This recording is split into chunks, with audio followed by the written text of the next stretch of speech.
Aloha and welcome to Coffee Without Milk, a podcast presented by Maui Institute for Modern Music and Ebb and Flow Arts. More information about upcoming concerts, events, and educational opportunities can be found at www.ebbandflowarts.org. And welcome to the podcast, everybody. Coffee Without Milk, Ebb and Flow Arts. This morning, evening, afternoon, we have an incredibly special guest, the esteemed Dr. Gregory Walker here, a descendant of a fine and wonderful line of musicians, composers, and historians. And here to welcome him, I invite Lowly and the Professor. Good morning.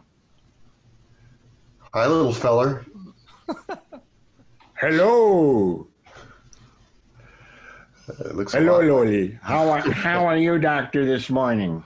Fine, and we're going to do a broadcast with the esteemed Gregory Walker, but we wanted to explain what's the matter? That joke, Loli. Oh, not again. Yeah, explain how we opened with the title of the podcast. Oh, that's not even that funny. Okay, you be the waiter, Lori. I'm the customer. Okay. Sir, would you like some coffee? Yes, I would like to have coffee, but please, without cream. All right, I'm sorry to say that we don't have any cream, but we do have milk. Would you prefer coffee without milk?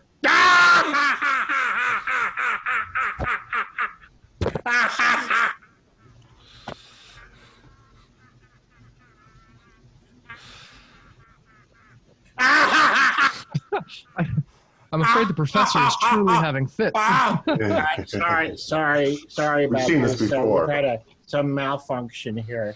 But anyway, the point is that here we are, stay at home, maybe phase 1, maybe phase 2, maybe phase 2A, maybe minus phase 1A, whatever. But here we are, and we can't do certain things, even though we may not do them anyway, but we don't have the choice not to do them.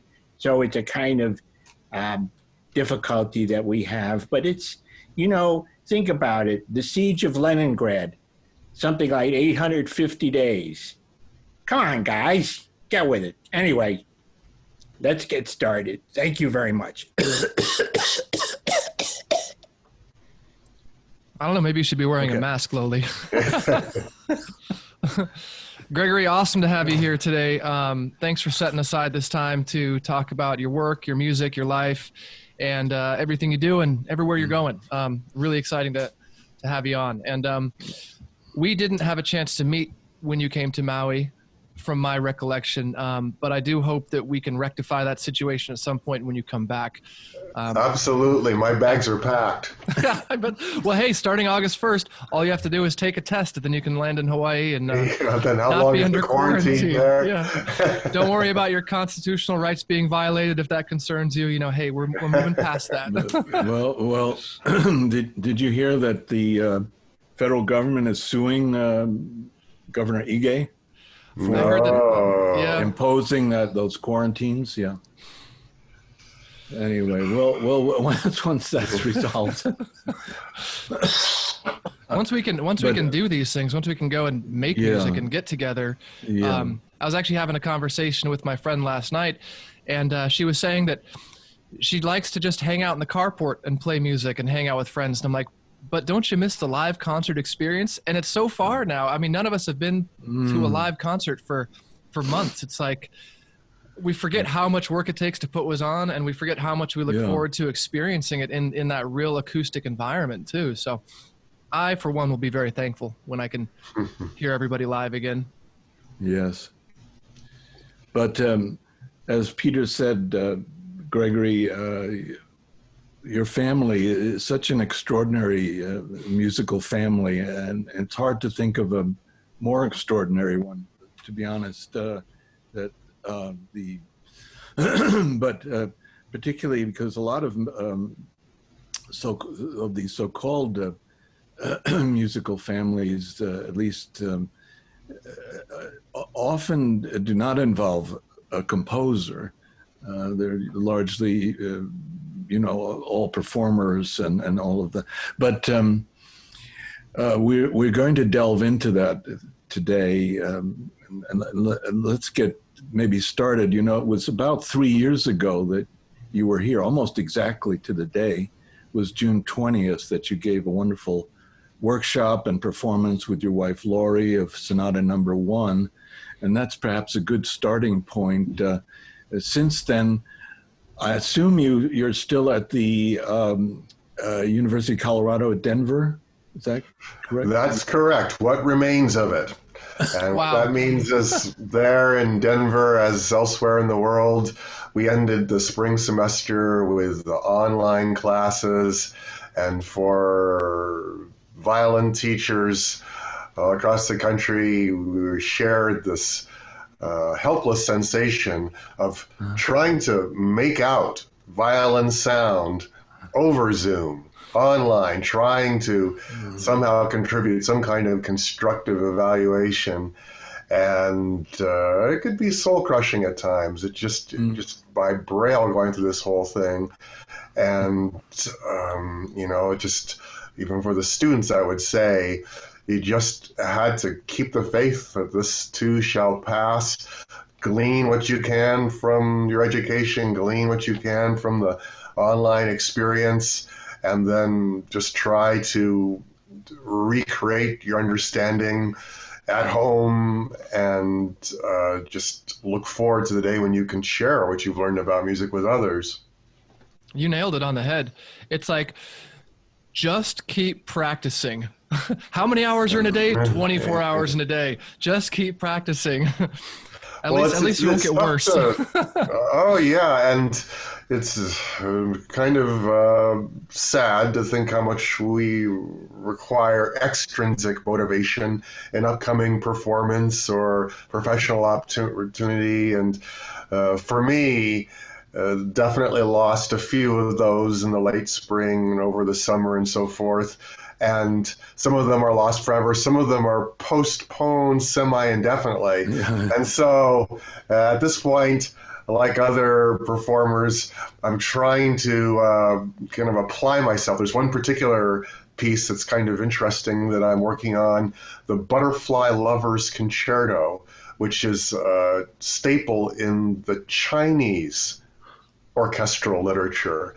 And I'm supposed to play that with an orchestra, possibly next spring. It's not outside the realm of possibility, but it's kind of a long shot. In China? Well, I did play a violin and piano reduction in Beijing last July, but now the full orchestral version in Colorado. And it's epic. It's just a half an hour long. And to apply oneself to prepare this when you're not even sure if the performance is really going to happen, talk about an act of faith. Oh, I mean, it sounds like it's going to be a wonderful performance when it happens. And let's hope that none of your efforts or endeavors are wasted. I'm sure they won't be, because at least it's something to go towards, to move towards. We have no idea what's going to happen next week is the strangest part about all this. I mean, we assume that things are going to be just sort of carrying on indefinitely, but yet it's got to change at some point. We've got to start trying to figure this out. And I think a lot of people are just starting to take a little bit more risks too, getting together. In terms of COVID, it is spreading rapidly still. Well, what does that mean? Does that mean we're going back into lockdown? Does that mean we have to stay the concerts and performances for several more months? It's just impossible to say, and what a strange place to be. Yes, I imagine what it would have been like for my parents. So they lived through these times. My mother, with her very sensitive constitution, I can't help but think she wouldn't have lasted long. And my father's dedication to all sorts of genres of contemporary music, but particularly the orchestral one and what it would have felt like to lose some of these opportunities. As a matter of fact, next month I was scheduled to go to London to play in the Proms there, to play the last piece of music he ever wrote, the Sinfonia No. 5. And they were going to, Sir Simon Rattle was going to be conducting it. Wow. And I know how much my father looked forward to these kinds of events, and to have that snatched away and that whole orchestral milieu, compromised in this way, it's particularly hard for certain members of my family, I think, to grasp what that would have been like.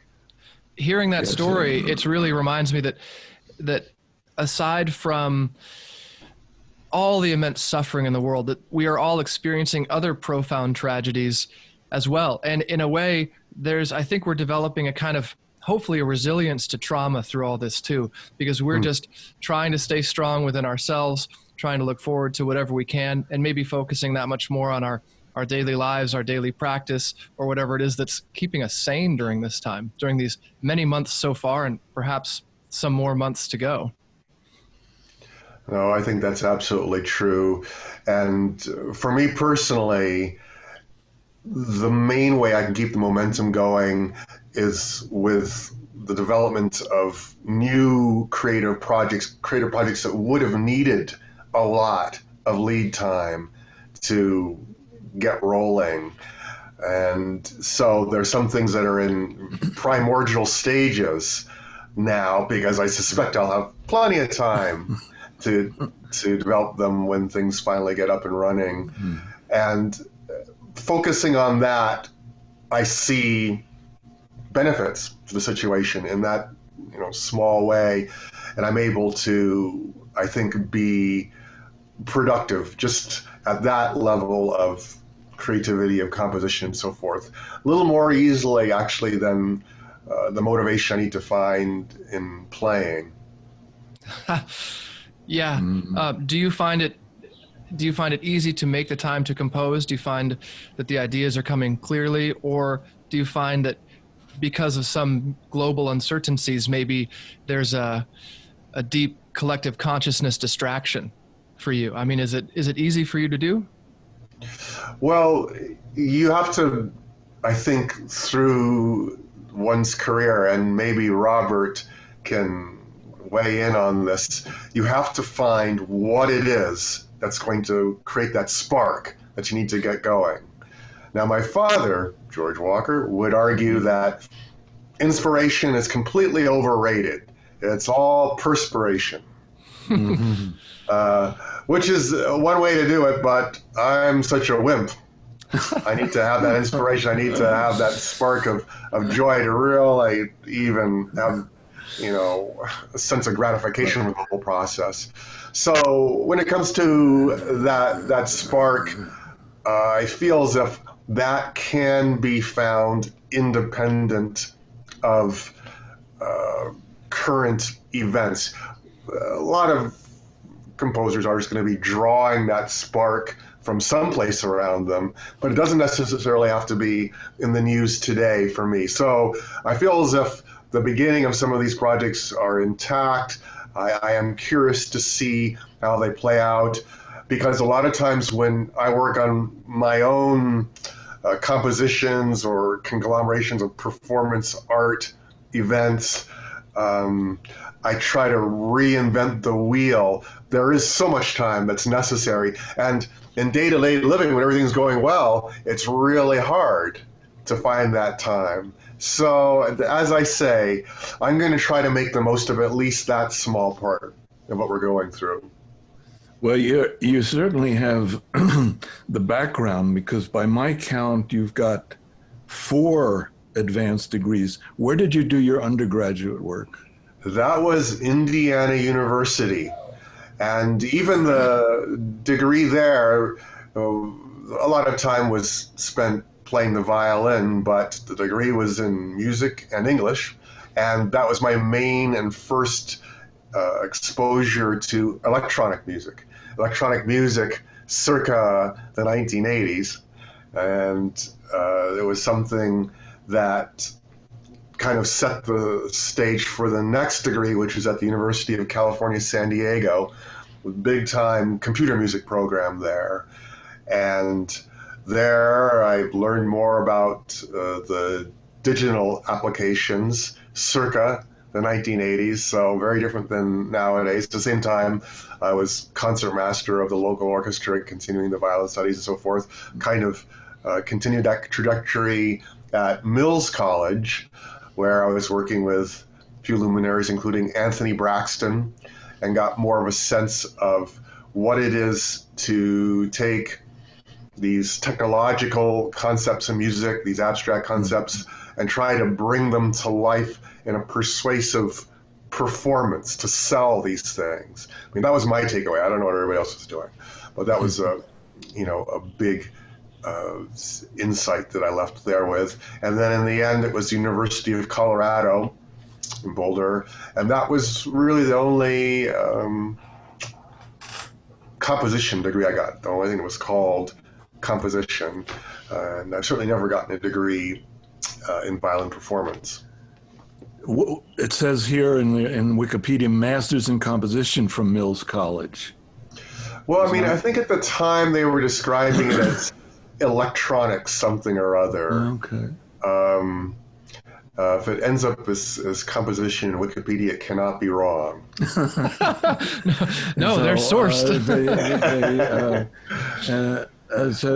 And we'll later listen to the Vivaldi, which must delve into electronic synthesizers and so on. Not being conversant myself, but it is true that there are some perspectives I had taken from the studies in computer music and technology and all that play out there, although it's pretty firmly rooted in standard repertoire, the Four Seasons of Antonio Vivaldi.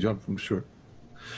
So why don't we begin with what you've referred to in one interview as a kind of entry-level piece. Maybe it was for you an entry-level piece. And it's such a fascinating history because when you were here in Maui, you performed it with your wife, Lori, very beautifully. And I asked, well, and assumed that you had learned it with your father. This is Sonata No. 1 for violin piano by George Walker. But you told me you actually learned it with your mother, which was really a surprise. And we'll be able to learn a little bit more about her. And that again helps to describe what we're referring to as really an amazing, extraordinary musical family. But the entry level being maybe one of the first pieces you learned of your father?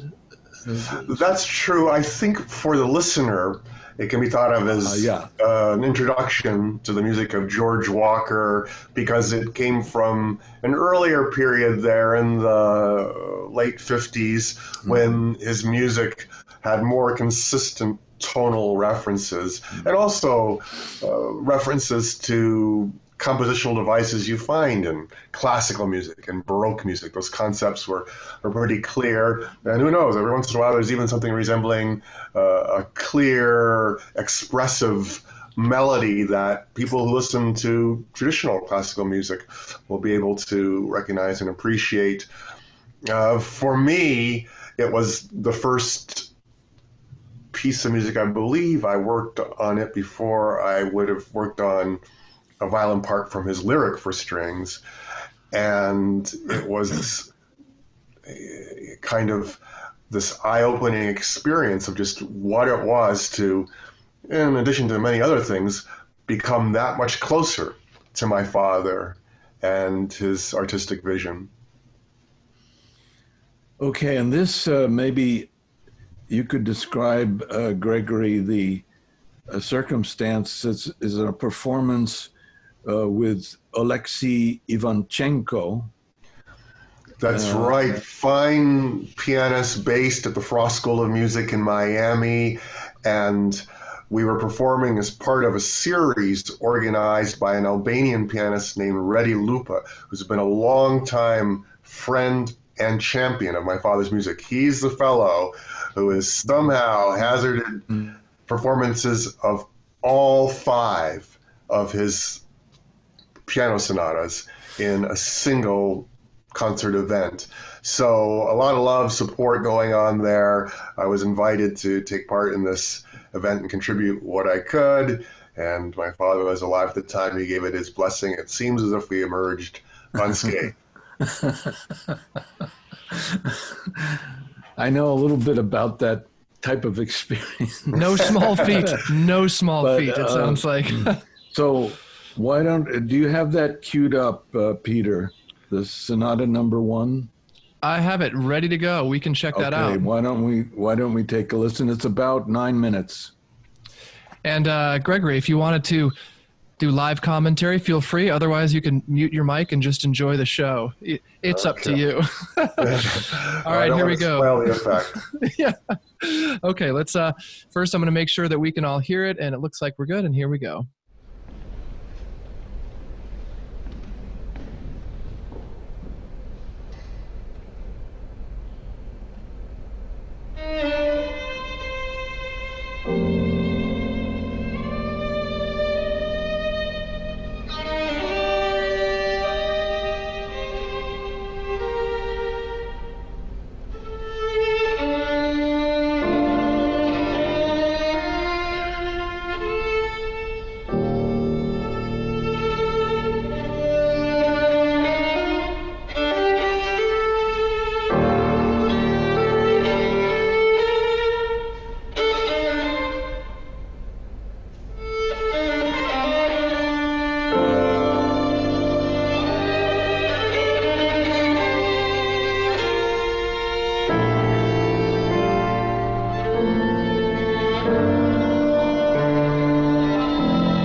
bravo. That was amazing. I mean, actually, I found myself hypnotized, Gregory, by your martial arts moves there, your ever-evolving stance, and the incredibly expressive lyricism of your playing. I mean, it's just absolutely such a treat to be able to experience that with you. Thank you. I'm glad you enjoyed that. That was an exceptional performance. The pianist was capable of some tempos I don't usually take, but that are marked in the score. So it was a good reminder of the source. Sometimes, and you can probably imagine that I played that piece for many years, one just gets used to what one can do with a very challenging work, what one has done, and it's only in collaborating with other artists that you're brought back to the score and you say, oh yes, the tempo really is a few clicks faster and the dynamic really was marked there all along. I just kind of made it my own a little too much in the past. Well, it certainly is your own. And how could you estimate how many times you've actually performed that piece? It must be hundreds almost. Yes, it's definitely dozens, and that does not make it any easier. After a while, one remembers how much of a revelation the work was when we first learned it, in my case as a teenager, and you just want to recreate that energy and that kind of sense of a bolt of light of truth. And if you play it too many times, you can't bottle that. It's going to be a risk. So one thing one has to consider is probably something that active concert artists regularly have to weigh, whether you want to explore other interpretations, although my father, you may know, is not fond of that word, in a pursuit of the freshness, of the spontaneity, even if you feel strongly about the way you've been playing it. Well, what comes across, Gregory, is hard to describe, but it's interpretation, yes, but it's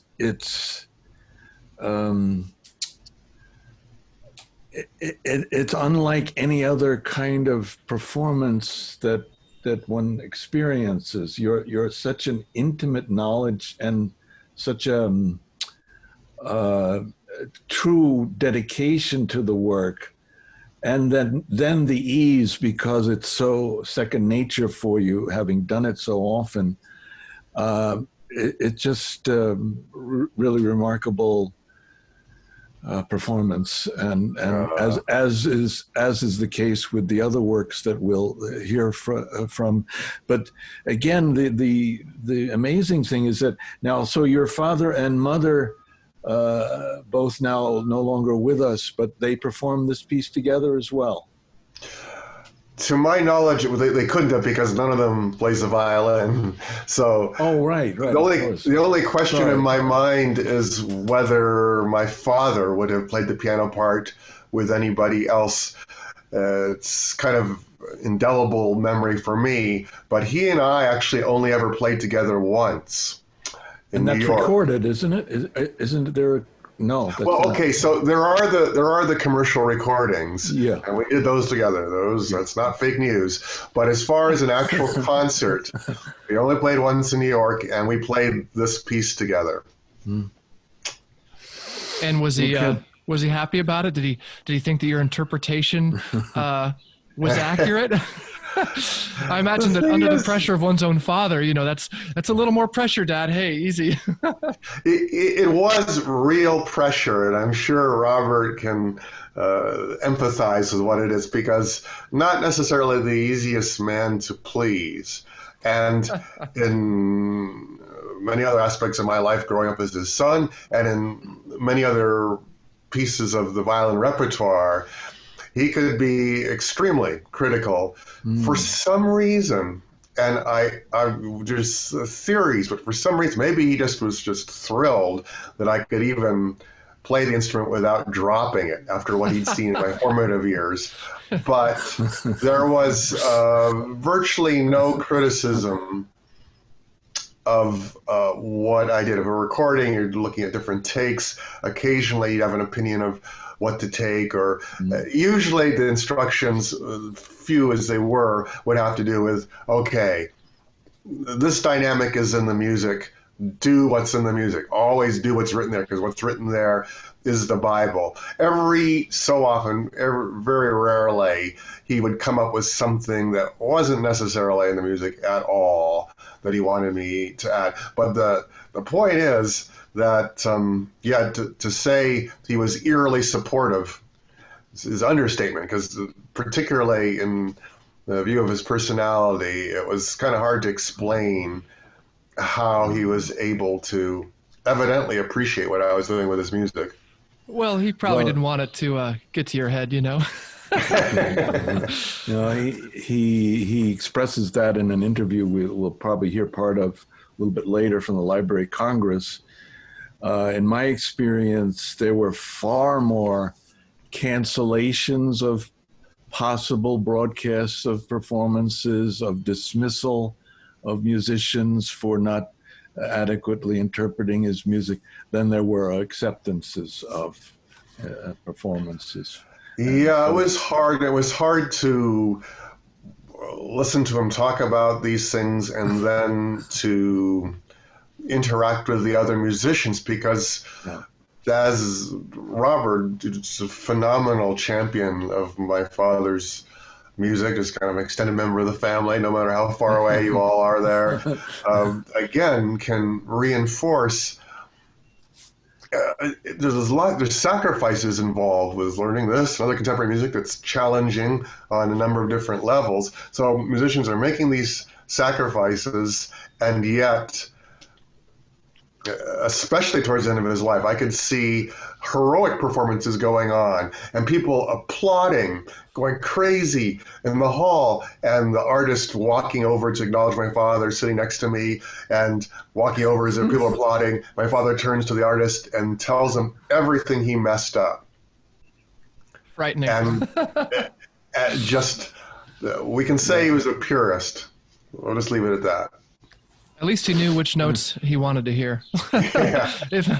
Yeah. Well, I imagine that performing it several times, you have to explore different nuances within the script of notes. You have to almost embrace the parts that you don't look forward to try to find new ways to portray them more accurately. And I'm sure that there are some very challenging sections to rehearse that maybe you almost want to block out mentally. You're like, well, let's just get through this part and then we'll be okay. But I did want to ask, how was his tempo when you performed it with him? My senses was this single performance when he would have been, in his 80s, that we were a little under the marked tempos, and he wasn't apologetic. It wasn't a big issue. It wasn't substantially so to the extent that I hadn't played it slower than I had played it in certain places and all that. But I guess he was confident that the music would continue to speak for itself. Playing with him, not a lot of words were shared in the performances. I think if I could be so conceited, he would realize at that point when we were preparing this that I'd already played it so many times. I put more time practicing that thing into the piece than he ever spent writing it. Not to say that I'm the authority, but he just realized that I kind of got the gist of things, and now we were just going to try to perfect the ensemble. Yeah. Well, in that regard, we have a very short video that you supplied, Gregory, that are comments by your mother about her discovery of the works of Dorothy Rudd Moore and other Black women composers. And then we have an audio of the work by Dorothy Rudd Moore, 3 pieces performed by the was it the Walker duo that you? That's right. Mother and son duo. Mother and son, and did you concertize a lot at the time? We did play, certainly regionally, occasionally out of state. That recording we'll hear later on was something from an album that you'll see pictured. We recorded together. We also always in the footsteps of the research that she'd independently pursued for years, worked on bringing some of the African American women composers' music to more performers by publishing and editing scores, and we would do that together. And so in that sense, we were a cohesive team, but she was my teacher. She was not only kind of embodying how one could pull this off, but just kind of the role model and what it takes to truly be a champion of new music and artists who become, again, kind of like an extended family. So Peter, why don't we queue up in succession the brief comments, maybe 3 minutes, and then the actual performance of the work by Dorothy Rudd Moore, whose work was not familiar to me until you sent it, and it's quite a beautiful piece. And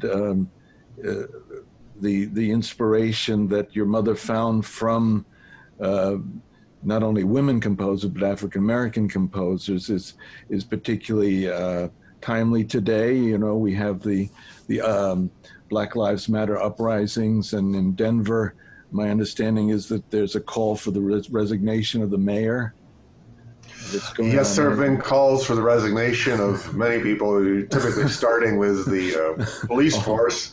Yeah. So let's just say they don't call it the Wild West here for nothing. It is the But we can getting back to the roots. Maybe talk about that a bit more later. But Peter, do you have those two? I was able to excuse me, find the interview with your mother, Gregory. I had some trouble there for a minute. So we can listen to her comments about that, and then we'll go straight into 3 pieces for violin and piano by Dorothy Rudd Moore. Is that what we want to do?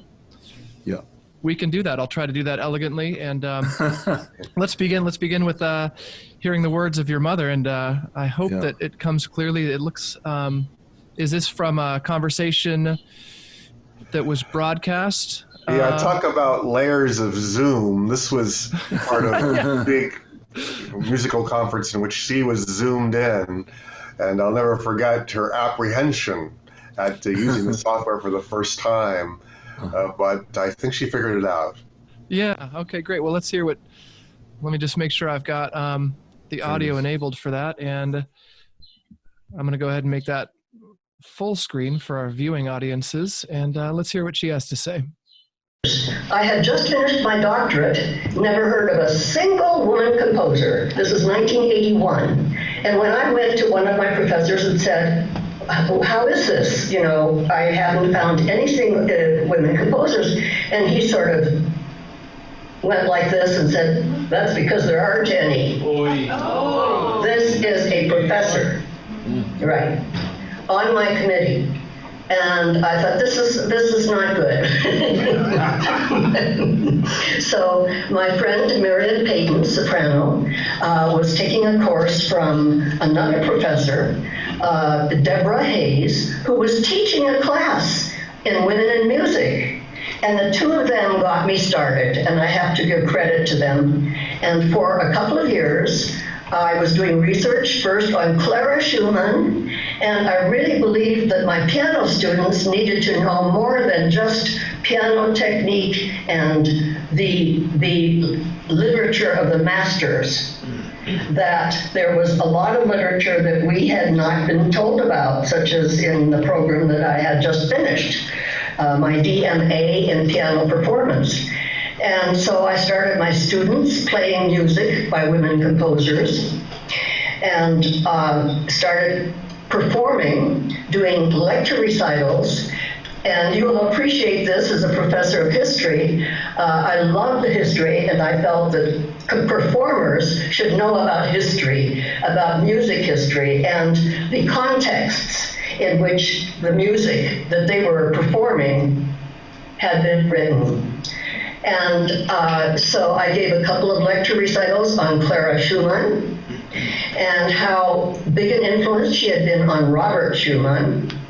Then I began to look at women composers in general, just beginning as a field. As I said, my professors hadn't even heard of them, and wanted to specialize in a more confined area, and thought, what kind of women composers do I want to specialize in? First, I thought American women composers. Then, Black women composers. And I thought, I don't know of a single one. This despite the fact that as the wife of George Walker, the composer, I had met many of them. I didn't know they were composers. Wow. Dorothy Rudd Moore was a good friend, she and her husband, Kermit Moore. And we socialized together, but I didn't know that she was a composer. I was busy raising my sons. And now we'll go to the music of Dorothy Rudd Moore. And this is 3 pieces for violin and piano performed by the Walker Duo.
I want to go back to that screen for a second that highlights the recording. Just a sec. I'm going to pause it there because for those that are viewing,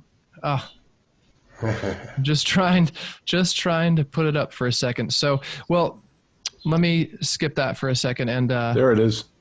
Yeah, for a moment we had it.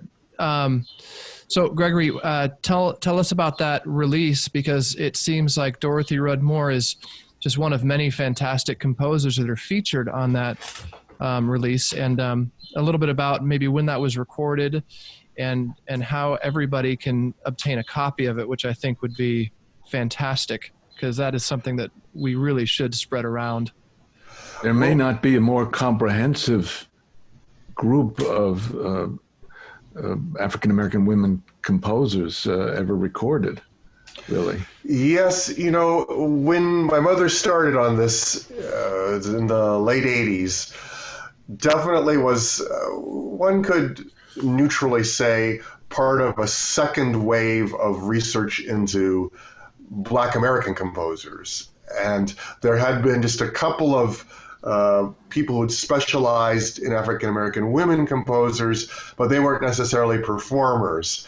So my mother found this niche that involved bringing this music to life. And not only that, while some of the composers, that long list of that compilation, like Dorothy Rudd Moore, were known to my family all along, and coincidentally, of them, Dorothy Rudd Moore probably had the largest reputation. She was well connected in the New York scene. She was a vocalist, and she had some credentials. She studied with Nadia Boulanger too. Some of the other ones, my mother would go around the country and hear rumors of a composer who had just died, or some old lady someplace, go in to the houses, and their own family members would not have been aware that their grandmother or their aunt was a composer. And in fact, it was a little uncomfortable for some of them, because that's not the way they envisioned the woman they'd grown up with. This woman was supposed to be in the kitchen. Anyway, eventually one thing led to another. The recording, I believe, was released in '95 from Leonardo Records. It's a little more difficult to find now. There's a few outlets, maybe Amazon would have some suggestions there. But you have this cross-section of both the fairly established but still under-distributed artists, and then the ones who, as I say, weren't even known to their own families. And some of them, there was one we read about in the liner notes there, Irene Britton Smith, who was an old woman by the time we became acquainted with her, wrote this gorgeous neo-romantic piece, and when she found out we were recording it, she sent me a Valentine, and even in an old folks home when she was kind of suffering from dementia and was just no longer with it. My mother went to visit her last time, played her the recording, and all of a sudden this old lady's mind focused and she recognized what was going on. Oh, and wow. The tears started streaming. Just this thing that was that particular artist, Irene Britton Smith, I don't know what you call her artist. Her entire career, she was a Chicago school teacher, and only during the summer vacations and the Christmas vacations would she go to New York to take composition classes. Anyway, cross-section of a bunch of these different stories, and we represented our stable, the ones my mother would eventually become personally acquainted with. Since that time, a number of other people we became acquainted with, a number of the researchers independently have taken the torch and found and promoted other very impressive artists. And so I just looked to my mother as somebody who was not only reminding everyone that this is possible and the talent resides there, but also, you know something? You don't have to be a Black artist to elevate other Black artists. She definitely received her share of quizzical looks showing up as this white Canadian lady in these churches, in these homes, but she believed in it, and she just had finally found her place in the firmament, what she could contribute to the music world she loved so much. A huge contribution. I'm reading through, and each one of the composers excuse me, that your mom discovered and worked with, and that you both worked with, they each have such a story of their own. I mean, it's almost it's like a collection, this storybook of their music, and each of them come from such unique circumstances in life and you know, social and cultural backgrounds, and the fact that they all endeavored, it must have been incredibly difficult for them to continue to compose throughout the circumstances of their life, especially Irene Britton Smith, who the recording that you and your mother did together of her sonata for violin and piano was written in 1947. I mean, to imagine the context in which that was written is very difficult. Mm-hmm. And from my perspective, again, it's just, and this is something Robert may resonate with, just picturing someone for whom music has been so important in their lives, and they've tried to express themselves, tried to actualize themselves through music, and yet Irene Britton Smith had never heard anybody play that sonata and had not even seen the light of day. And then as a performer, to be able to give that to an artist who's laboring in obscurity, you know, it's very rewarding to play Beethoven and Brahms, but it's almost overwhelming to appreciate what it is to be able to share that with somebody who's so deserving. That is one of the most beautiful things I've heard in a long time. It actually, and I hate to trivialize it in any way, but it reminds me of that Disney movie Coco, when everything comes back around, and I don't want to spoil it for anybody who hasn't seen it, but there's a beautiful scene, a moment of deep and intense recollection, which is what I'm understanding from this story as well. Yeah. Well, you know, nothing is really more deeply appreciated by a composer than performances of their music. And even, like you say, a person from suffering dementia, or in my experience, composers who were terminally ill, just barely making it, but we managed to arrange performance of their music, and they just, as you say, they come to life, and it's the ultimate gift that anyone in our position could give. But we'll have to get a hold of that album and broadcast it. You know, we have opportunities to broadcast locally here, radio station. That would be great. Just so many gems there, and worst case, just let me know. You have a copy. Could you get us those? Oh, absolutely. Absolutely. Tracks? Okay. We have one schedule. It's called Mana'o Radio, and broadcasts out of Wailuku on Maui, but it has a range and it live streams, so anyone can hear it anywhere. Oh, that would be great. And so we have one scheduled for August, and we will late August, and we'll try to do that absolutely. Now we'll, if it's all right, we'll skip to the violin concerto. So this is a piece that Gregory, was written for you. Is it dedicated? Yes, to it's actually the only piece my father's ever written for me, which one could become bitter about, especially when you consider that most of his works were dedicated to somebody, usually his parents. Yeah. And yeah. But sometimes being That's a dedicatee is you're the recipient of the business end of a double-edged sword, because the thing is that it wasn't as if I had any input to this. It just arrived in the mail one day, and then there was some kind of a side note there about the fact that I was supposed to be premiering it with the Philadelphia Orchestra. And by the way, now the Sonata Number 1 for violin piano, is that dedicated to George Walker's mother? Probably so. Most of the time it was going to be dedicated to the mom. Lyric for Strings was dedicated to his grandmother. I'm trying to think of what was dedicated to his father, and for some reason I'm coming up with a blank there.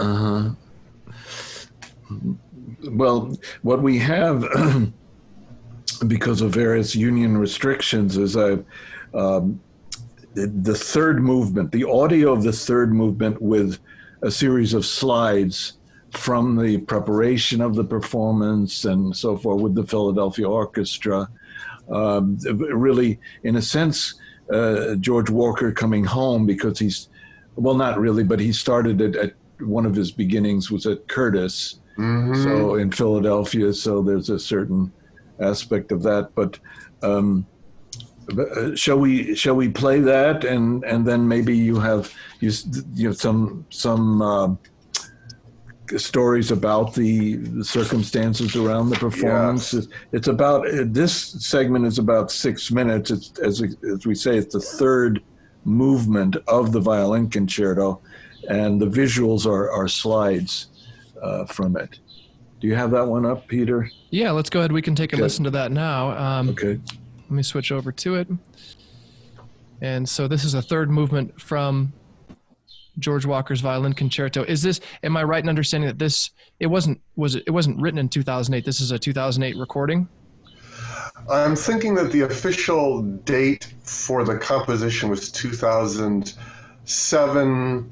The recording technically happened before the premiere, and some of the pictures we'll see in that slideshow are actually from recording session with another orchestra, Sinfonia Varsovia in Warsaw, Poland.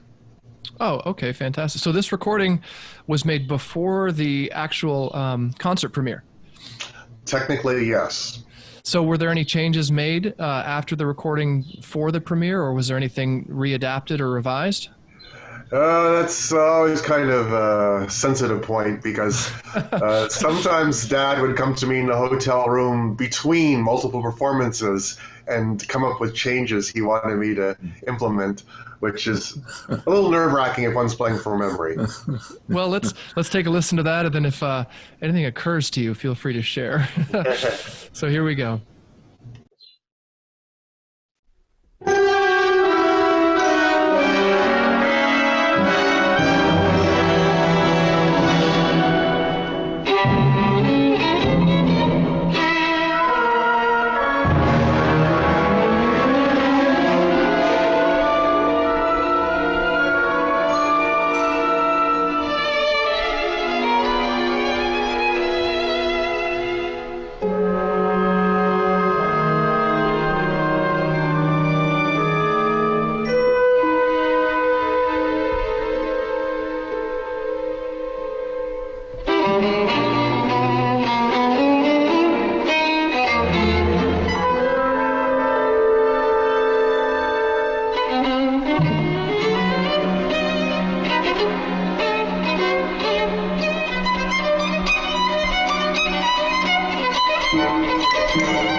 Sensitive yet uncompromising.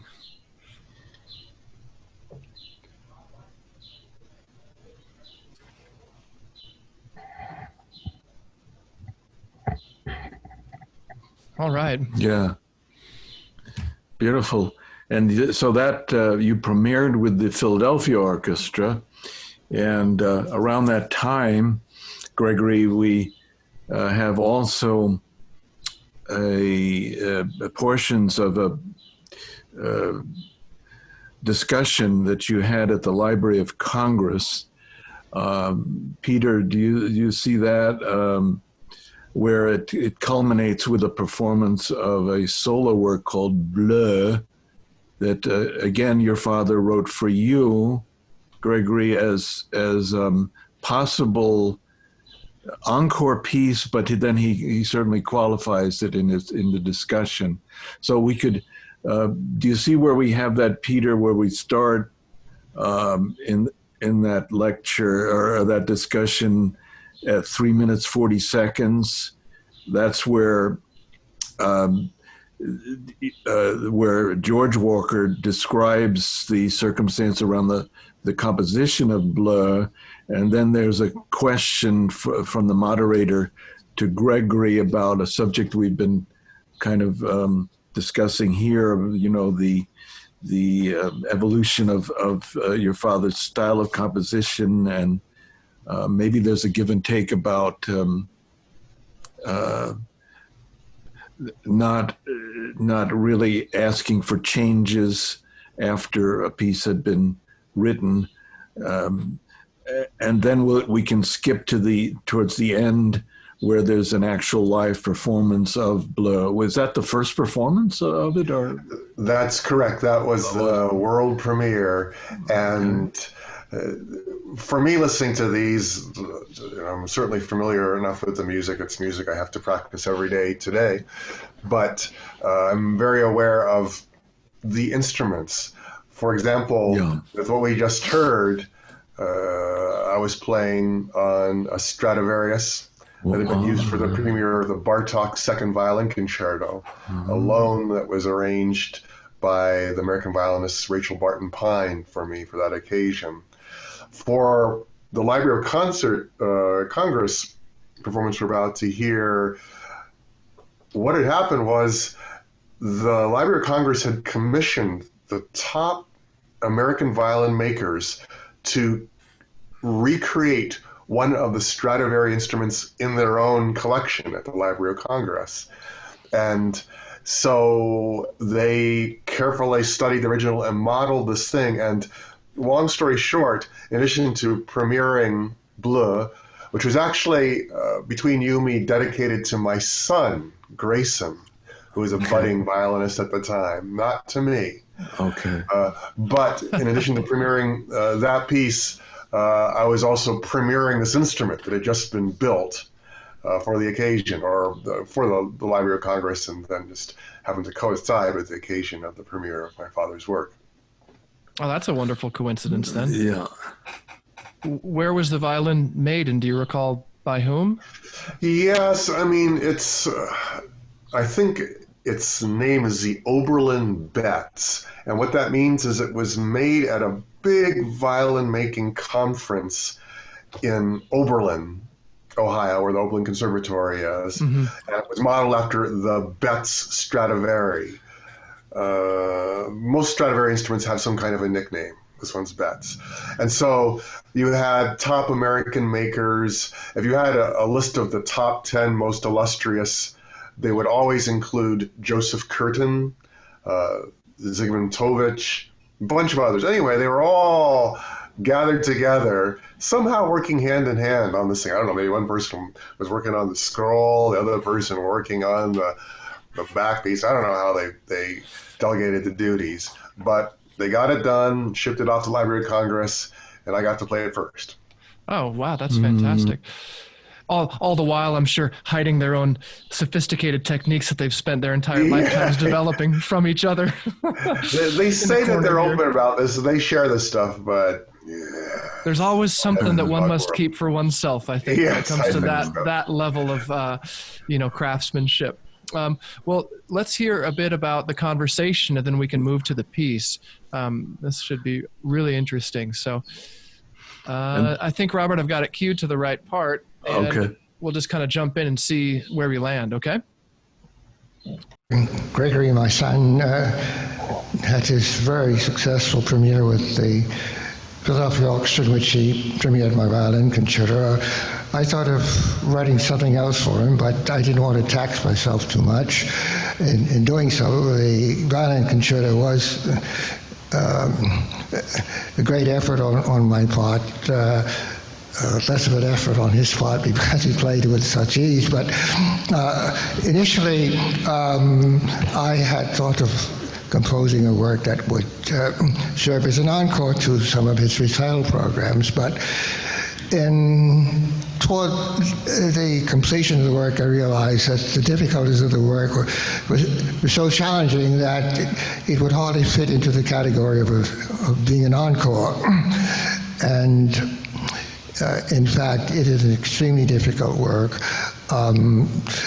The title Blur was translated into English, means blue, and there's a sort of general connection to several things in the work. It's a little bit on the melancholy side when one considers the construction of the work. There are several phrases which are quite lyrical and, we'll say, pensive. And then included in the work is a quote from a jazz standard, which doesn't actually put it in the category of being blues, but it is clearly a jazz standard. And it's a short work. That's about the only thing that I would recommend it for anyone considering an encore, but in fact, it's not an encore. Gregory, what can you tell us about your experience with performing your father's works for violin? Because, of course, you've premiered the violin concerto and also the two violin sonatas that you've recorded and the other additional works that you've worked on. Obviously, the father-son relationship that you have has to have this incredible magic to the working relationship that you enjoy as well. So please share some of your thoughts about that. Well, as a student already, I was looking at his first violin sonata and thinking that, you know, to actually be able to catch up to my father to the extent that I could actually perform his music would be just a dream. And that sonata was something that there are a number of wonderful performances of, and it's something that is a good entry-level piece, really. So upon developing the skill set to survive that, not only did I find that I was getting exposed to new challenges that I could take pride in when they were met, but just this great role of playing music that I had a genetic responsibility to, and feeling as if, I don't know whether one could go so far as to call it an interpretation, but my presentation had this kind of significance that I would wish for every performer to believe in a piece of music, to believe in a composer so much.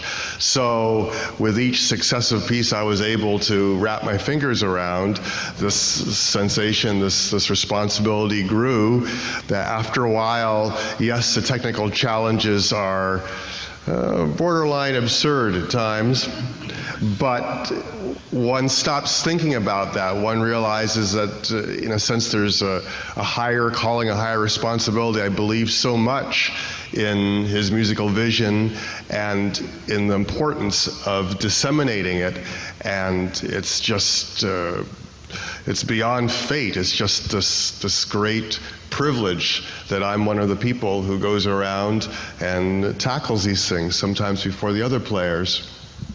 Excellent.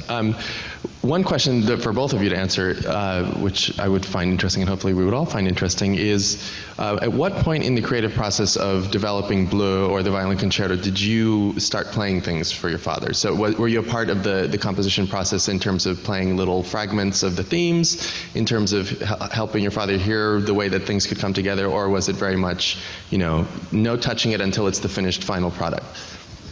It's a little bit of a double-sided sword on that one. Oh, sorry.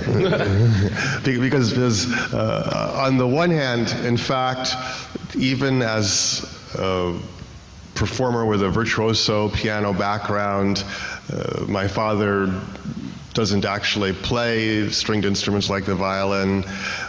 The vision that he's got for what he wants expressed for the instrument is just so pure. It seems to me that beyond just deep knowledge of what's possible on the instrument, he doesn't really concern himself with the physical exertion, shall we say, necessary. But what's the other side of the sword? Basically, the other side of the blade is just that there are things that you just do not know if they're possible. And I think we have an understanding that whatever it may be that's written, I will impale myself upon it, and I will not question it. There's not a dialogue, not a negotiation with the tough stuff.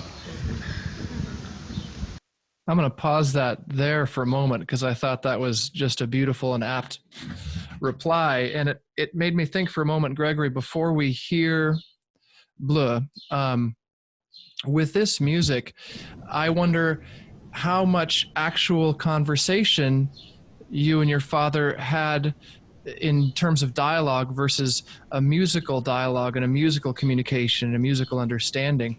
How did you come most to interpret his work? Was it through descriptions he would give you, or was it just by deciphering the code embedded in his notes and his music?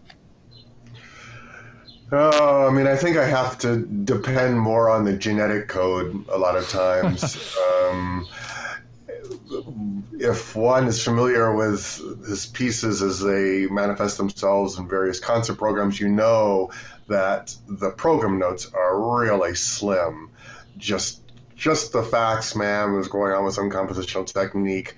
No description of inspirations, no elucidation of expressive aspects. So you don't find it there in the official statement. And he and I wouldn't talk about that either. I could be aware of the history of some of the things he'd mentioned about this. For example, with this piece, I happen to know that an earlier draft was called après-heures, after hours in French. And I could be aware of some of the changes that happened between drafts because there was an evolution, usually pretty quick, that would happen as he was working on things. But again, no contribution from me on these kinds of things. It was just verboten. It's just not necessarily the most collaborative personality in the musical universe. So it arrives, and I think just in terms of just basic temperament and a general approach, he brought me up listening to certain artists, that golden age out of the 40s and 50s, not only with Horowitz and Toscanini, but certainly, above all, with Jascha Heifetz. And there's a certain kind of mentality that goes into that particular historical artist's phrasing and his impact. And it made a big impression on me, and I think that in my own way, I took some of them. My primary teacher as an undergraduate was also a student of Jascha Heifetz's. And so there's a mindset and a general kind of interpretive world that is traditional from that particular Russian lineage. And that would be a point of departure, I guess, for some aspect of the interpretation. And then on the other end of it, a lot of times I'm thinking to myself, I'm convinced that my father's music, especially from these later periods, is not instantly communicable to a lay audience. And so as a result, I was convinced that I would need to do something to underline and clarify his musical ideas and sell them even more. That was consciously and has been ever since on my mind. And so I think about, how do I bring out what he knew was there and felt could speak for itself? And that's kind of my general approach to playing his music once I finally figure out most of the notes. Mm-hmm. A noble cause, a very noble cause. Because you're right, it may not be instantly accessible to all audiences. And I imagine that in preparing for a rehearsal, one would probably have to spend some time analyzing the work to understand, the nuances and shifts and the tonalities of it, as well as, first you'd see the rhythms, and then you have to look a little bit deeper and find how it all comes together, exposing the themes and trying to create phrasing that brings it all together. And there's a certain irony maybe with the Jascha Heifetz in that, wasn't he known to take composers' work and actually change it? There's a piece, the Gershwin's Three Preludes, that he adapted for violin and piano, and he not only changed the instrumentation because it was originally a solo piece for piano, but he changed notes and things like that. So that would have been verboten. That's true. There is a paradox there, and it's possible that I was able to take advantage of that, because in general, as a player, maybe it's the background Robert and I share as composers, mm-hmm. you're looking creatively. You're looking to bring something that maybe somebody else wouldn't bring to the piece and might not be explicitly there in the score. And so it's possible that when I would venture into that territory, my father would have less objections, because it's a little bit in the spirit of this particular historical violinist Heifetz to recreate the music in one's own image, with an assumption that the performer is not just an empty vessel, but the performer is a prophet. And I don't know, as a performer, I kind of like that image. Yeah. My dad sitting next to me, we kind of temper that somewhat, but it does cross my mind. Yeah. All right. Well, Peter, shall we go ahead? Peter also, by the way, is a composer. Okay. So he can appreciate the discussion. But also, so why don't we hear the premiere of this work, Bleu, as your father says, is not a long work, maybe 4 or 5 minutes. Mm-hmm. Okay. And on the beautiful Oberlin Stradivarius that I see you holding up here too. Yes, you can see that. I was definitely acknowledging that for the audience, some of whom probably came just to hear the instrument. I have no doubt. Well, let's check this out, and we can talk some more in a minute.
This has been a present. Bravo. Wow. And that was the premiere performance of Blue. Yes, and as you can imagine, the premieres are a different experience than playing a piece of music one's played since one was a teenager. Yeah. But by now, you've probably played it many times.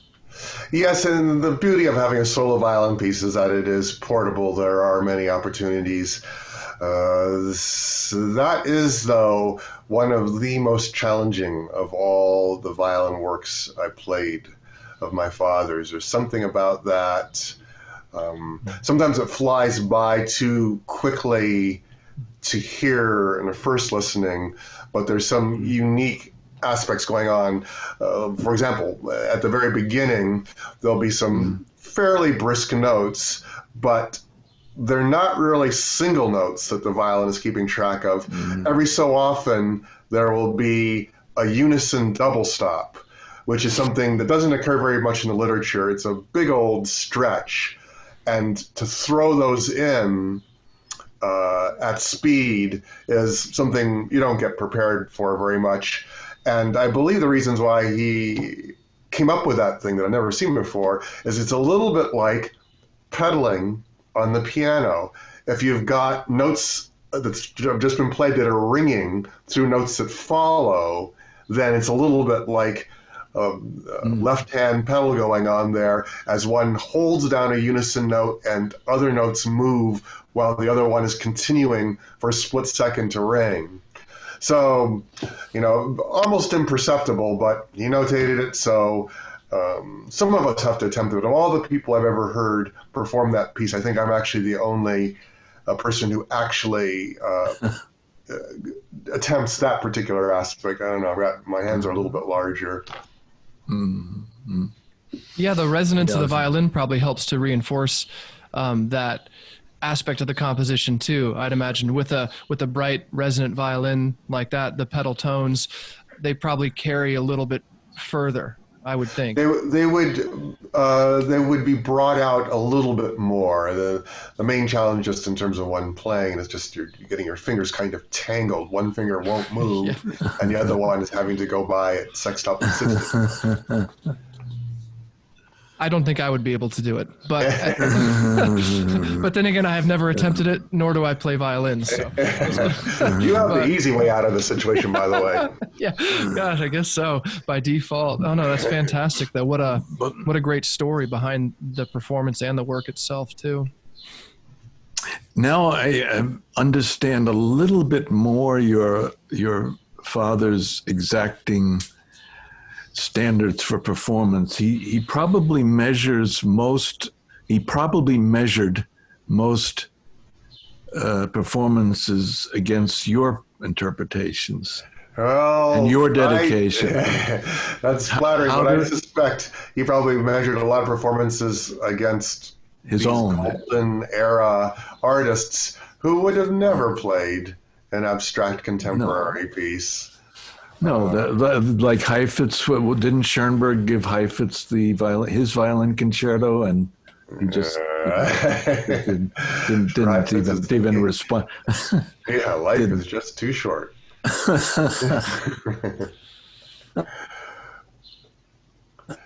But let's back to another kind of homecoming, and that was to Oberlin, where you performed Poem.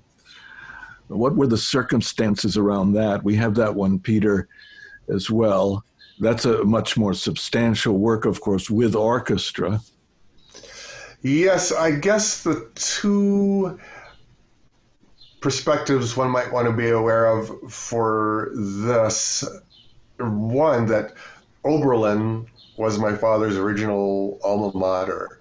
And there you had this child prodigy who came in at the age of 14 to start his undergraduate work there. And for me, visiting the campus, working with people there, I couldn't help but imagine what it must have been like for him all those decades before. And it was just a great gesture on their part to feature this alum they're understandably proud of. The other aspect of the piece Poem is originally, when he was first drafting it, it was many years before, and he pictured it as being his violin concerto. And as a matter of fact, there was a little known performance by probably the best known violinist to ever come out of my state of Colorado here, Eugene Fodor, whose manager was hoping that a chance to play contemporary work would give Fodor's reputation a little more gravitas, because he was mainly famous for playing flashy, virtuosic, romantic pieces. And Fodor maybe gave a less than committed performance of this, and Dad just decided to take it back into the workshop, and it disappeared. And when it returned, it was the poem. And that's what you hear going on here with Oberlin Conservatory Orchestra. Yeah.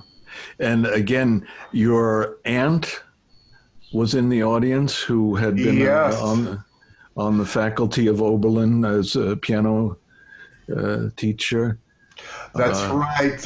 Late Frances Walker Slocum had been on the faculty there many years. She herself a pioneering Black pianist, the younger sister of my father.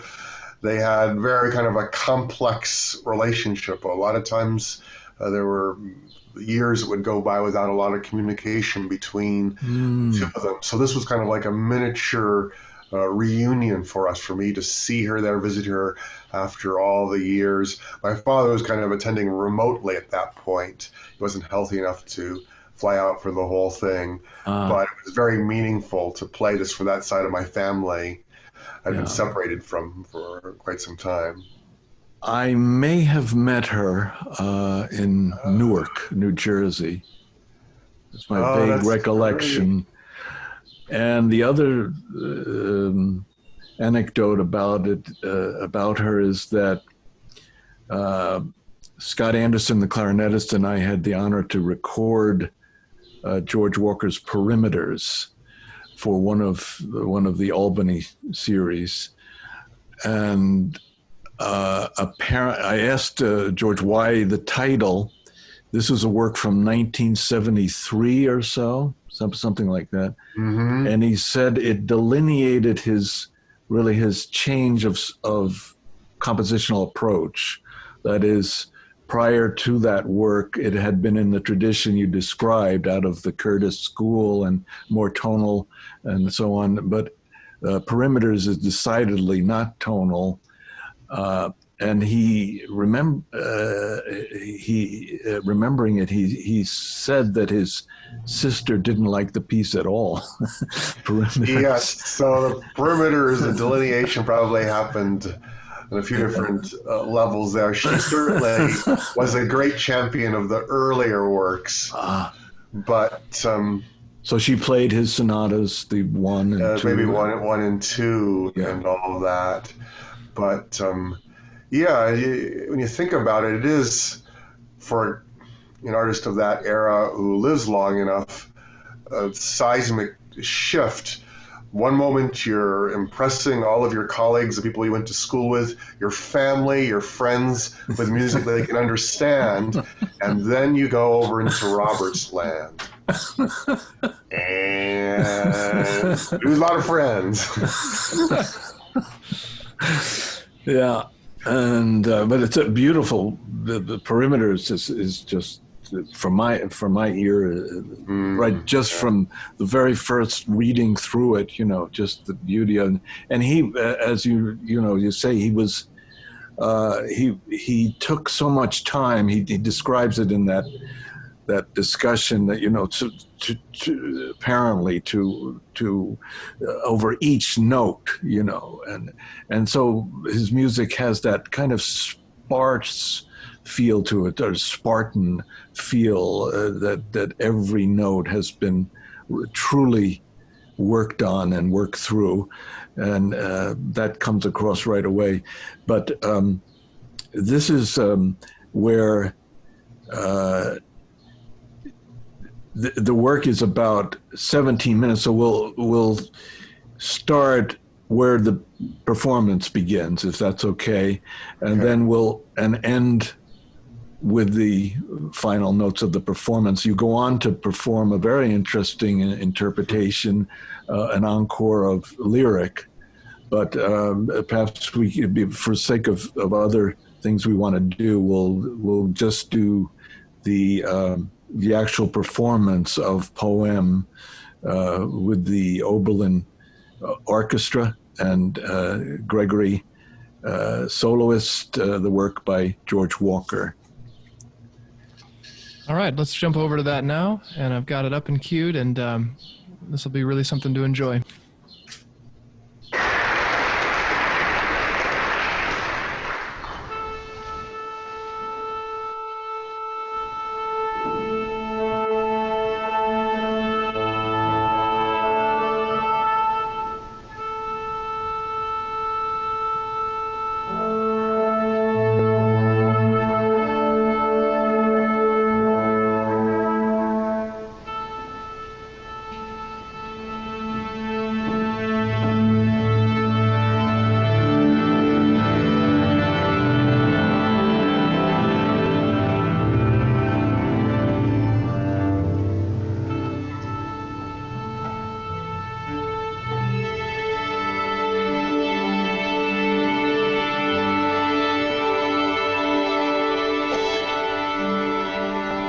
I guess it's worth noting that they're just tuning up right now. This is not the music starting for those that are listening.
Bravo.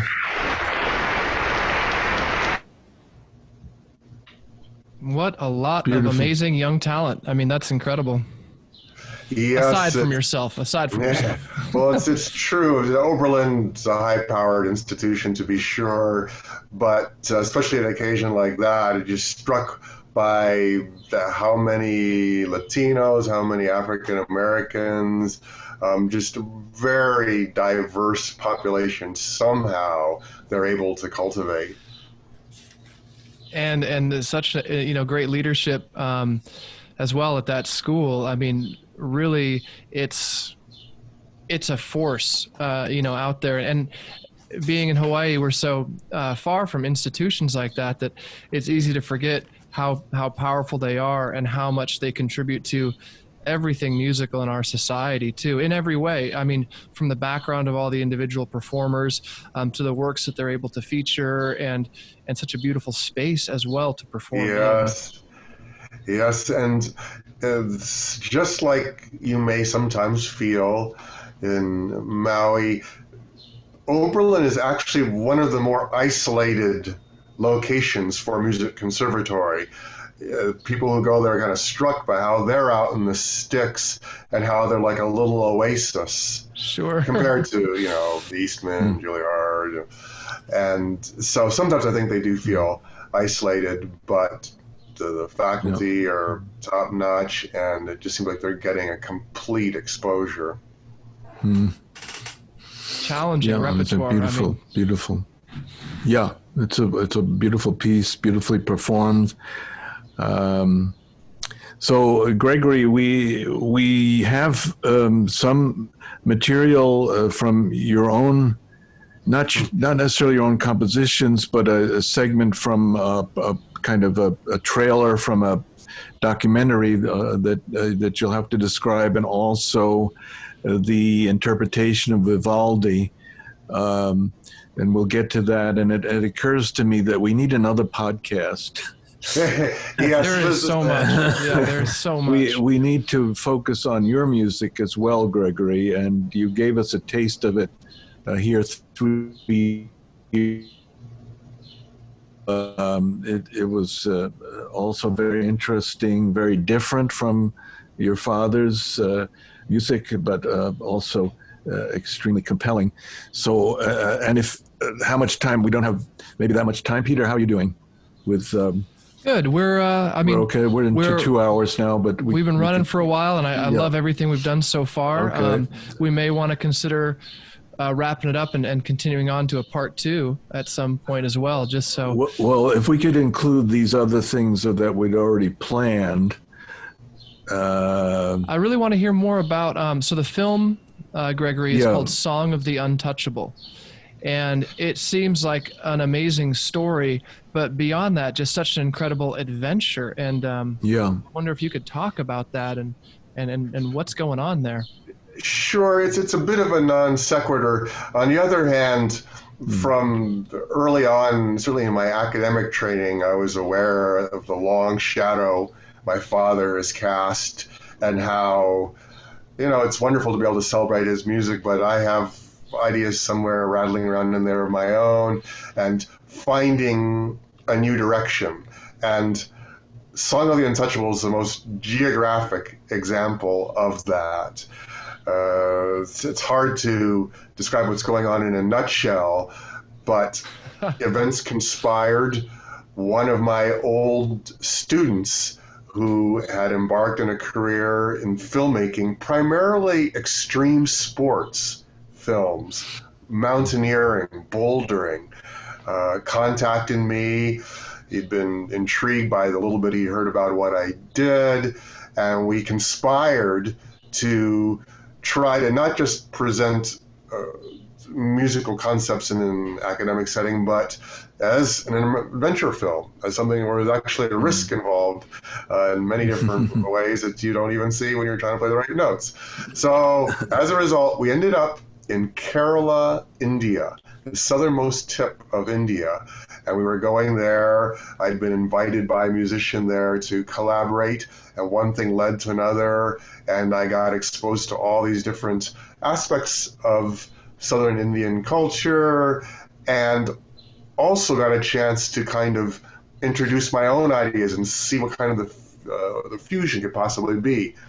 At the end of this whole film that was made of this experience that unfolded, I returned intact to the United States, and I created a piece of music for an electronic video violin and orchestra that was based on the sights, the sounds, the smells that we encountered during this experience. So I think what we're going to see here is a trailer from the film that documented the whole thing, that had the same title as a piece of music I wrote, Song of the Untouchable, so titled because you may remember that in a caste system like India has historically had, the untouchables are the lowest of the low castes. And not only are they a pretty sad sight on city streets where they're treated with discrimination, but people don't realize that the moment you show up as a tourist in India, you are actually an untouchable. You are outside of the caste system. Wow. Furthermore, towards the end of this whole trip in the movie, I actually got a chance to sit down with a local tribesman of an indigenous tribe that predates the Indian culture as we know it. And the tribe is by definition untouchable as well. So ultimately I did learn the Song of the Untouchable in this whole thing, but you'll see how it unfolds. It's a little biographical, kind of starting with a look at where I'd come from in the United States and the orchestra I played in. And the director of the film, Chuck Freiberger, is he continuing to make films, extreme sports or documentaries, or? Well, he has a huge following within the bouldering community. It's like rock climbing, but kind of a more miniature scale. It's big sponsorships, number of different films in a series that are heavily attended and supported, especially in Colorado where there's a big climbing community. So he definitely plumbed that genre. Nowadays, he works more in commercial styles, but he seemed to independently have this dream that he wanted to explore this artistic kaleidoscope. It makes a lot of sense in so many ways, because I would say going to India to film something like this is its own extreme sport, to be sure. Yes, yeah, it was. There were definitely some survival aspects, especially because we kind of pushed a few different theories, activities to limits. A number of us got deathly ill, no experience drinking canal water, 6-hour climbs through tiger-infested jungles. It wasn't your traditional musical documentary, I will say that. Not at all. I'm excited to check it out. So aside from the trailer, where could an audience be in touch with the full film? Has it been released on any platforms? The main platform this level of documentary is often released on is something that, it'll show up at festivals, but also airlines. So for a while, there'd be contracts with Asian airlines and things where you could see this, one of the choices there. And Chuck Freiberger Films, Spark Station Productions, I think, has some of the more up-to-date information on its distribution. A little difficult to find. And your musical composition, where can we find that? Well, the musical composition that was the end segment, was the goal, is something that hasn't been published. There was just a single performance. It's pretty elaborate. It's something that involved a 3-story high projection screen and images that were being triggered by pitches, pitch to MIDI conversion from my electric violin, as well as orchestration and so forth. Orchestra performing behind the scrim of how the screen functioned and so forth. And you hear a bit of that at the end of the film. Okay. All right, well, let's check that out, because I'm very excited to learn more about that. What a great description of everything that went into it. So this is the trailer for the film Song of the Untouchable, and we'll try to link to ways that audiences can learn more about that, as well as possible places where they could Sure, I'll dig that up. Yeah, we'll try to find something about that, just so we can share as much as possible, because it sounds like there's a lot that went into it, and it would be worth, I think, broadening its reach. So let's check out the trailer. So how's the orchestra? Orchestra's fine. It's good. Lucky thing to be able to do. You know, I've been doing it forever. I can't help but thinking that there's something more. I mean, how many years am I supposed to keep repeating myself on stage with an orchestra? More important than that, it's like, how can I bring the same intensity that I first had?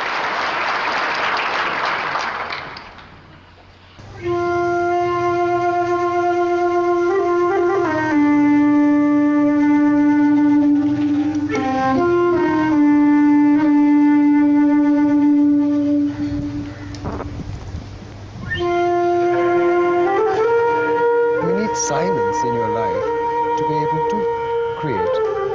Yeah. Without the silence, we are mumbling all the time with some shit in the head.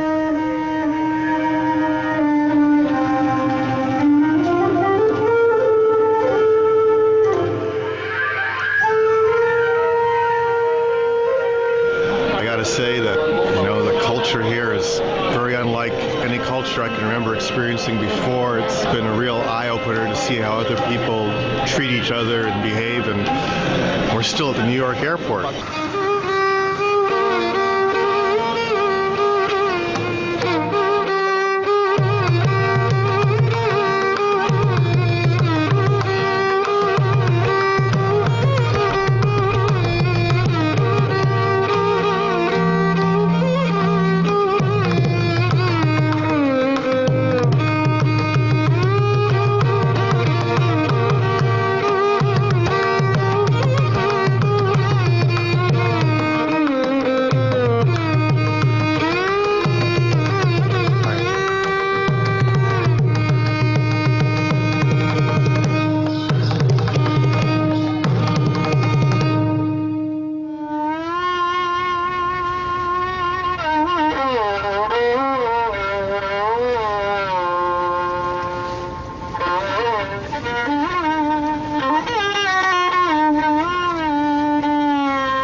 That is really something. And your reel-to-reel tape recorder really caught my eye too. I love that technology. I love magnetic tape and analog. Gosh, that must have been really an experience. I mean, there's so many images there that make me want to learn so much more about everything that you went through in that journey.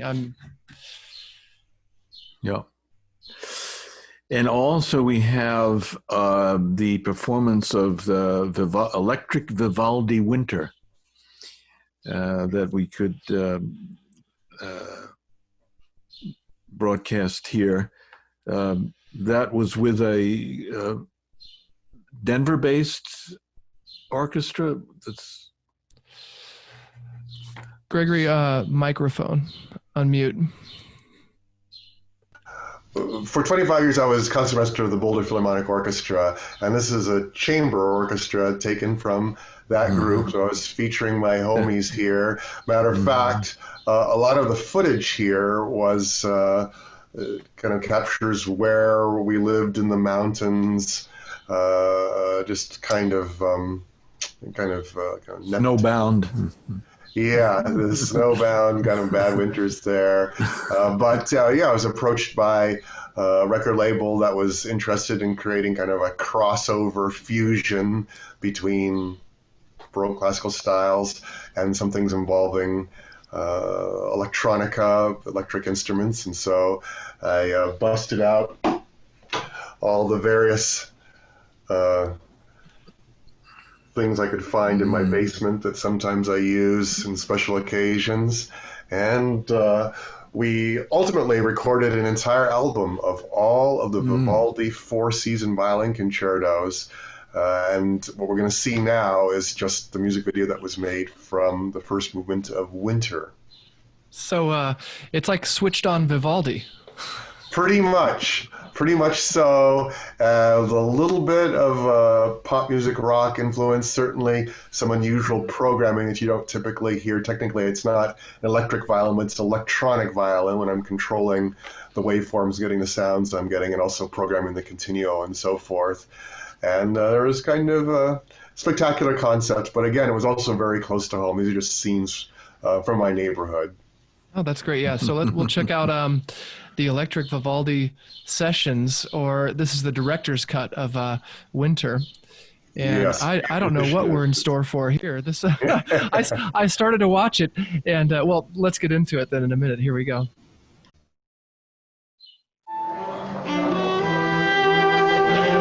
It has never been done. It's something different.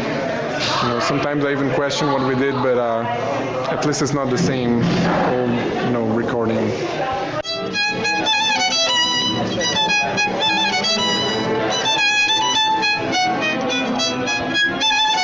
Okay, Vivaldi, it brings joy to the heart, and it's actually really relaxing, so it's a lot of fun to play. Good. And that's really true. It's catchy, and there's a lot of good melody and a lot of driving movement and a lot of drama in the story. Vivaldi rocked. He was a wild guy. Well, very interesting. I think it's dreamlike.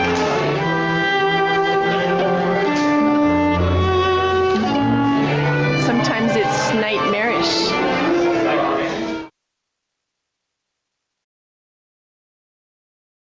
Every step we take takes us closer or farther from those we love.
What a cool blend of timbres you're working with there.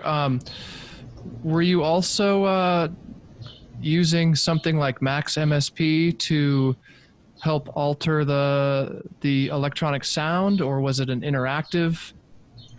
A few different things going on. I believe this is before I was aware of Max MSP, although the fellow who developed Max MSP now teaches where I graduated from.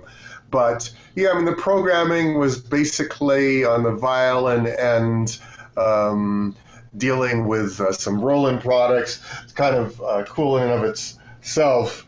With some of the equipment I would use, you could virtually model your instrument and choose material, choose the size of what you may be able to almost be able to see. There's a diagram of instrument body so that you sculpt this virtual instrument. Oh, and so that the way, resonances and everything. yes. So a little bit of a woodwind type aspect to the violin sound. Then I also programmed the keyboard. The keyboard, you probably could tell, had a theremin aspect, the blue light. I saw that. Yeah, I was wondering if it was some sort of proximity sensitive, like a theremin. Yeah. Exactly. So this was kind of controlling modulation aspects and, just taking Vivaldi's historical instructions literally in terms of the poem that he had that would accompany all of the seasons and the imagery there, how we can make things sound as icy as possible, the foot stomping, the animals and so forth. That kind of permeates the entire series of all 4 concertos we recorded. It was really effective because it was like a reimagining of I think what it would have been, and then bringing it to modern times. I think it was very effective in doing that. Sorry, go ahead. Get a link to that as well, that album. Yes, I guess I'd have to either mail you one of those or see if I could get something online, because the Newport Classic, the company that was in the background there with the recording session, I'm pretty sure they bit the dust at some point a few years ago, and I'm not quite sure where one would go for that recording. Okay. That's true. Stuff gets, I guess we take for granted the fact that the internet exists, and we assume everything will be preserved indefinitely. And yet to find certain things, it's strange they'll just disappear, and conversely, just, I don't know, maybe tie things up, wrap things up. My father had put a lot of time, effort, and money into making sure that there's very complete documentation of most of his works on usually the Albany record label there at the end. And, all this went into these productions. He knew it was a high priority for him. But even a few years ago, even while he was alive, you find the record companies going under and things being absorbed into, I don't know who the main distributor would be, and appearing for free on YouTube. So 95% of my father's output is available there, just because of the timing and all that. Just instantly, the record labels became absorbed in that distributor. That was not the case with that particular Four Seasons album, and it was not the case with the album I had done with my mother. I hope that the album you did with your mother, Kaleidoscope, is that because I was looking for that in the background, and I have no doubt that it is available somewhere, but it's no longer being pressed. And so at what point, is it all available on YouTube? That's the thing. Yeah. And, theoretically I can make the executive decision to post it all up there, and maybe someday I will, just being in some ways an old school kind of guy. I can still hardly grasp it with all the investment, all the grants that went into this stuff. Now we just surrender it, and it probably didn't have a strong commercial traction to begin with. I should just throw in the towel and just put it all up there, leave it to fate. Well, or with this popularity of streaming services, I've we have had guests in recent weeks, most recently Adam Tendler, pianist from New York, and a lot of his work is now available on Spotify as well. And hopefully via some of those streaming services, the composers and performers are somewhat compensated, even if it's only in micro cents. At least there's some micro cents that might be coming through the pipeline. No, you're right. I should investigate that, because there is that third way of monetization.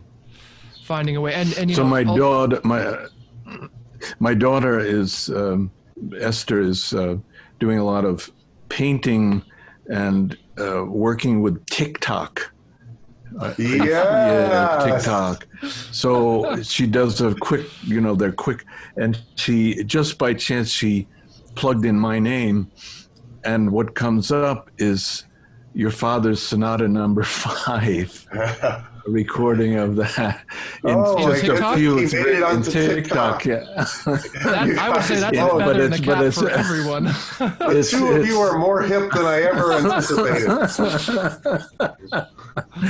But well, we should probably wrap up now. Gregory, it's been wonderful having you. We haven't discussed much of the current events, but if I may editorialize for a second, totally following and in support of the Black Lives Matter and some 2,000 protests going on in cities across the United States and around the world. It's a really unprecedented kind of revolution in the making. And just recently reading, and would recommend everyone read Martin Luther King Jr.'s letter from a Birmingham jail, which kind of is so relevant today, and feeling also that the fate of our fragile government and country and democracy does, in the sentiment of Cornel West, for example, depend on whether we can truly make this a revolution of spirit, of bloodless, but a revolution, and that there is a really dramatic shift and change in how we treat the African American in this country, and that if we are unable to meet this challenge, then we will not survive as a country. On the other hand, if we do make it, it's because we've addressed these current movements successfully, and not with, as King refers to as the approach of the, quote, white moderate who's satisfied just to have no tension as a sign of our freedom, rather than the presence of justice. And so in that spirit, we also admire your work so much, and that of your fathers and mothers and aunts, a truly extraordinary, and your wife, and now your sons who also study music.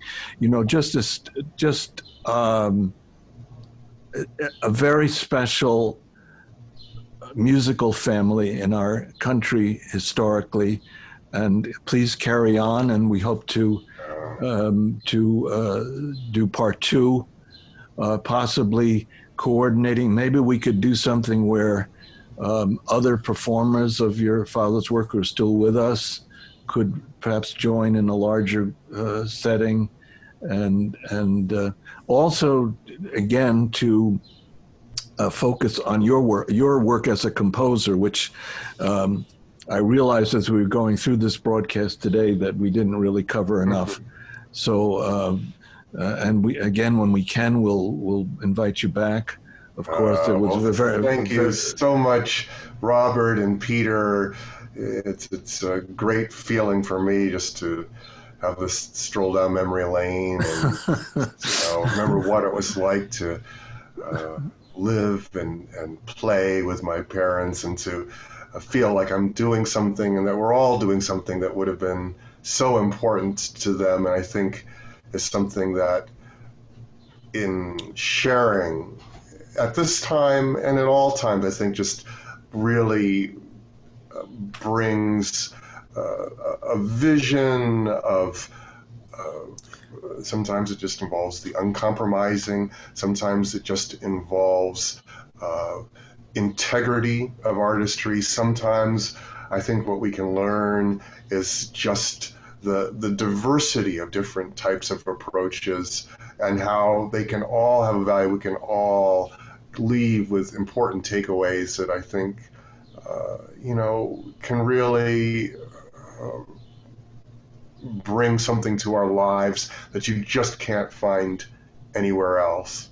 So again, it's been a real pleasure.